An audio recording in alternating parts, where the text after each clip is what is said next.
बिस्मिल्लाहिर्रहमानिर्रहीम। अस्सलाम वालेकुम रहमतुल्लाह। डियर स्टूडेंट्स, आज मैं सैयद सलाहुद्दीन शाह आपके लिए लेकर हाज़िर हुआ हूँ फ़िज़िक्स एफएसी पार्ट 1 की चैप्टर नंबर 1 की एक्सरसाइज बच्चों, हमने यूनिट नंबर 1 पढ़ा। यूनिट नंबर 1 में हमने बेसिकली फ़िज़िकल क्वांटिटीज़ को डिस्कस किया और फिर उनके यूनिट्स को डिस्कस किया। फिर उसके बाद हमने प्रिसीजन एंड एक्यूरेसी को डिस्कस किया, अनसर्टेनिटी को डिस्कस किया और सबसे एंड के अंदर हमने डायमेंशनल एनालिसिस को डिस्कस किया या डायमेंशन को डिस्कस किया। आइए देखते हैं हम एक्सरसाइज के क्वेश्चन की तरफ।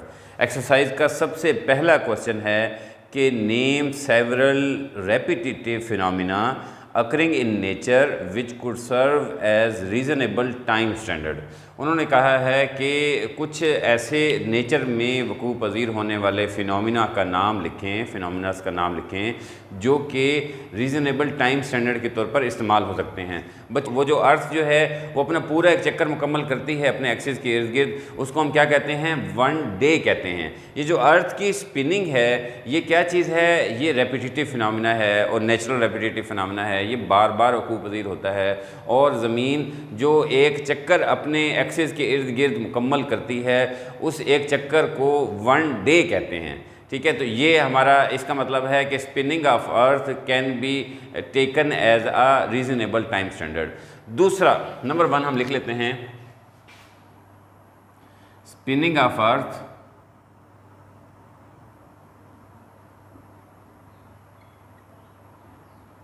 अराउंड इट्स एक्सिस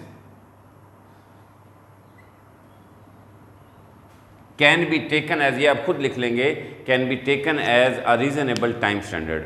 दूसरी बात देखें बेटा, अर्थ सिर्फ स्पिनिंग नहीं करती अपने एक्सिस के इर्द गिर्द, बल्कि ये अपने महवर में घूमती भी है, अपने जो सूरज के इर्द गिर्द अपने मखसूस रास्ते पर, मखसूस आर्बिट पर ये सर्कुलेट भी करती है।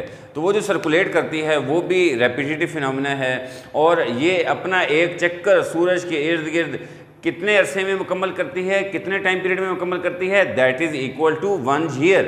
ठीक है जी, और हम उसे टाइम स्टैंडर्ड के तौर पे लेते हैं। हम देखें जो साल की पैमाइश करते हैं, साल भी क्या है? ये it's a unit of time. तो हमने जो ईयर का कंसेप्ट लिया हुआ है वो अर्थ की सर्कुलेटरी मोशन से लिया हुआ है। अर्थ की जो दूसरी मोशन सर्कुलेटरी मोशन जो वो अपने सूरज के इर्द गिर्द अपने मखसूस आर्बिट में करती है। तो यही दूसरा टाइम स्टैंडर्ड हम रखेंगे, circulation of earth around the sun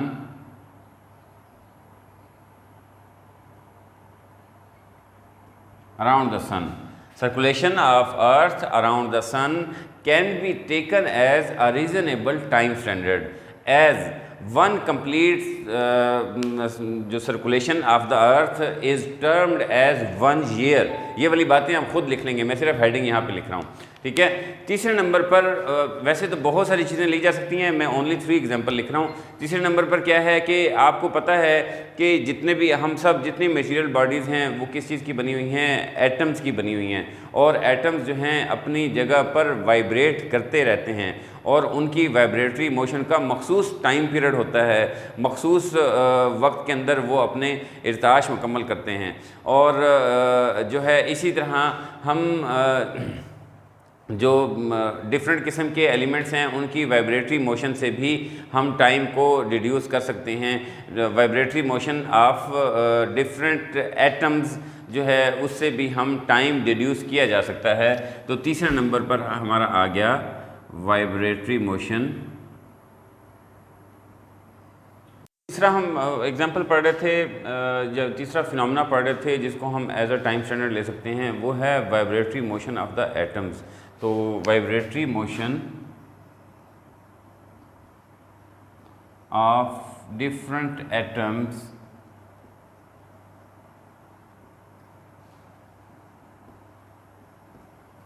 can be taken as a reasonable time standard. और वैसे बच्चों आपको बाय द वे पता होना चाहिए कि इस वक्त जो सिस्टम इंटरनेशनल में जो सेकंड की डेफिनेशन यानी कि टाइम का यूनिट है सेकंड को डिफ़ाइन किया गया है, वो इसी टर्म में डिफ़ाइन किया गया है। चूँकि ये वाली टर्म जो है it is the most authentic term.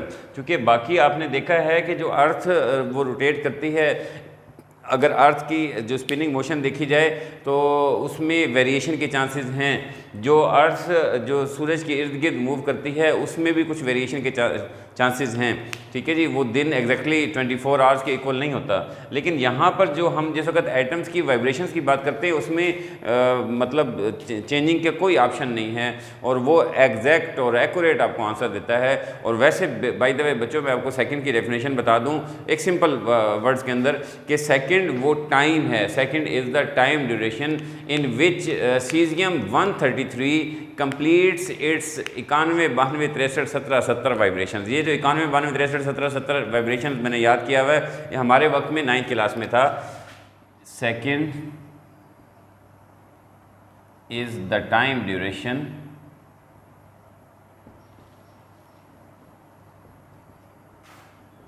in which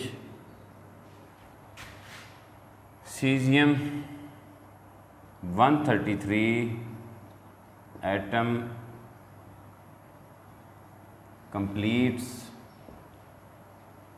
its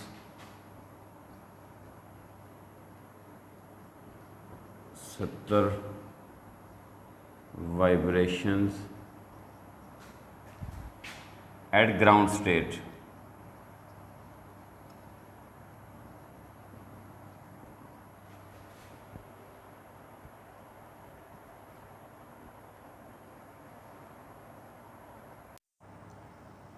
at 0 Kelvin temperature।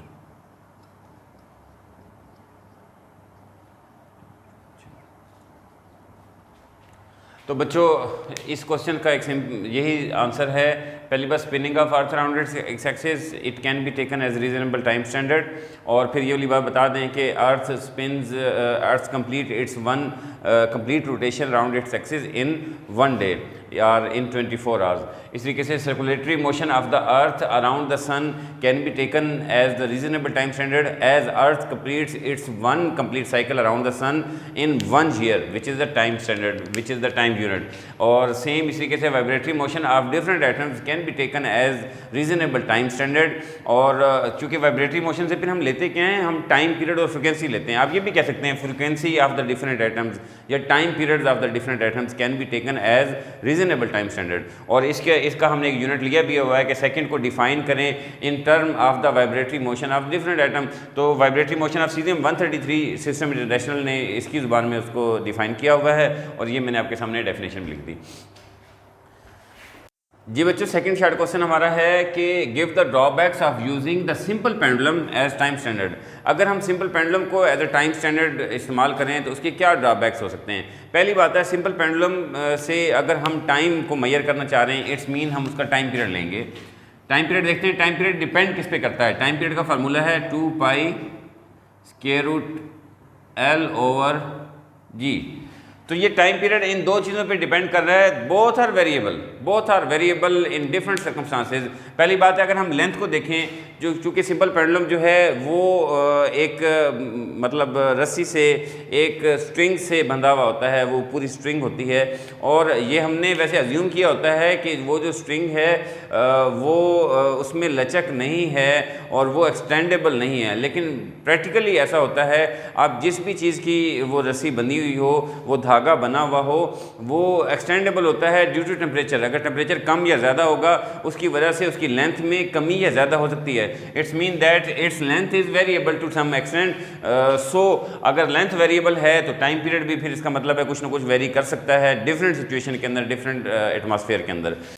Time period is dependent on G। जी क्या चीज़ है? जी ग्रेविटेशनल एक्सेलरेशन है। और हम लोग ये बात पढ़ चुके हैं कि जी की वैल्यू जो है वो वेरिएबल है और it depends on the altitude, it depends upon the distance between the centre of the earth and the position of the object. अगर सिंपल पेंडुलम जो है वो केसर की पहाड़ियों पर पड़ा होगा तो यकीनन फिर उसका टाइम पीरियड कुछ और होगा, और हमारी सरफेस ऑफ द कैदाबाद पे अगर पड़ा हुआ होगा तो टाइम पीरियड की जो वैल्यू है वो कुछ और आएगी।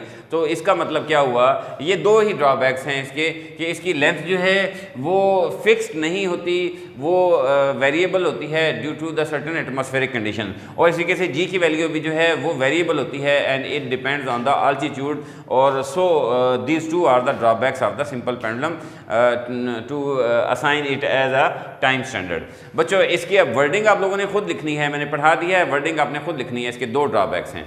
तीसरे क्वेश्चन की तरफ आते हैं। जी बेटा तीसरा शॉर्ट क्वेश्चन है कि why do we find it useful to use 2 units of amount of substance, one is mass and second is mole. Amount of substance की दूसरा जो एक क्वांटिटी है वो मोल है। मोल भी बेसिकली मैंने जब यूनिट्स का टॉपिक आपको पढ़ाया था मैंने कहा था मोल भी जो है वो भी अमाउंट ऑफ सब्सटेंस है और मास जो है ये भी अमाउंट ऑफ सब्सटेंस है, ये दोनों अमाउंट ऑफ सब्सटेंस है। जैसे हम कभी सब्ज़ी की दुकान पे जाएं तो हम ऐसा भी कह सकते हैं कि हमें 2 दर्जन कीनू दे दें, और हम ऐसा भी कह सकते हैं कि हमें 2 किलो कीनू दे दें। अगर हम किलोज़ की ज़ुबान में हम कह रहे होंगे यानी कि किलोग्राम की ज़ुबान में, तो इसका मतलब है हम मास के सेंस में उसका मुतालबा कर रहे हैं। और अगर हम काउंटिंग में 2 दर्जन कह रहे हैं इसका मतलब काउंटिंग में, और काउंटिंग के अंदर फिर वो टर्म वही आ जाती है मोल। मोल का मतलब क्या है कि मोल का मतलब हर उस शय की मिकदार को मोल कहेंगे जिसमें 6.022 मल्टीप्लाई बाय 10⁻23 जो पार्टिकल्स मौजूद होंगे। तो इसका फ़ायदा क्या है? हमने ये 2 यूनिट्स को क्यों इस्तेमाल किया है? देखिए बेटा सबसे पहले हम बेनिफिट्स ऑफ मास m मालूम कर लेते हैं। Number 1,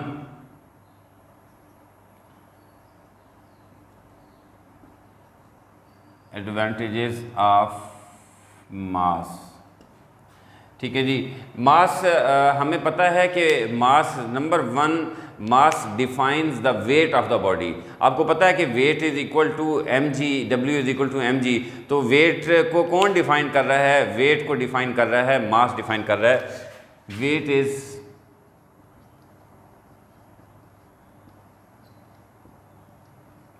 defined by mass m। Weight is equal to small w लिखेंगे, weight is equal to mg।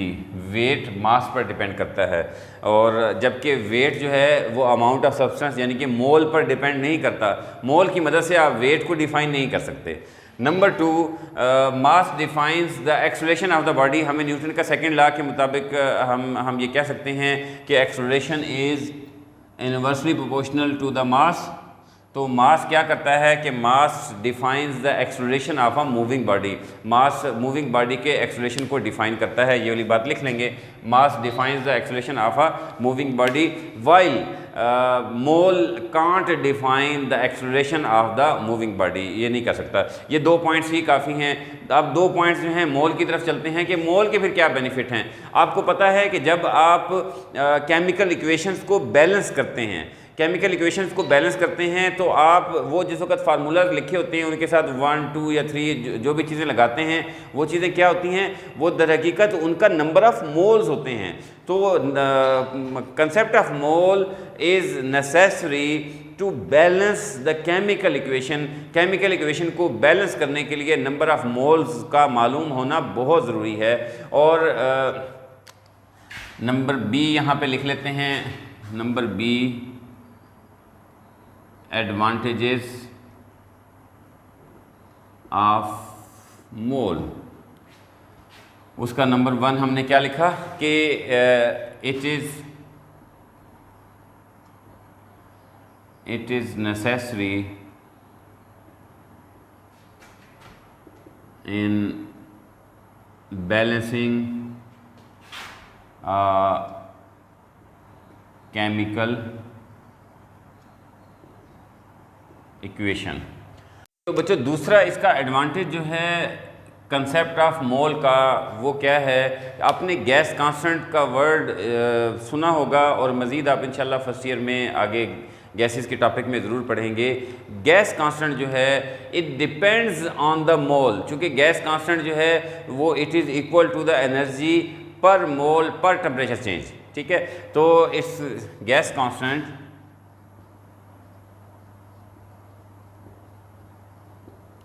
Depends upon mole.